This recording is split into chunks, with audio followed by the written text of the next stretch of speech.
Torej, če pogledamo, kaj bi bilo potrebno narediti za to, da vplivamo na boj proti klimatskim spremembam, je ena stvar zagotovo to, da zmanjšamo količino betona v stavbah.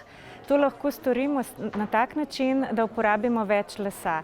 In to je že zajeto v aktualni uredbi o zelenem javnem naročanju in to je dobra pot, kako v bistvu doseči nov način gradnje, ki bo tudi hkrati veliko bolj zdrava, veliko bolj prijazna do ljudi, saj ima les tudi druge multiplikativne učinke, ne samo, da zmanjšamo emisije CO2, temveč tudi, da pozitivno vpliva na psihologijo ljudi, na učinkovitost delovnih procesov, na zmanjšanje stresa, nenazadnje tudi na vzgojo otrok v šolah in v bolnicah, na zdravljenje ljudi. Torej, ima res veliko pozitivnih učinkov na življenje in bivanje.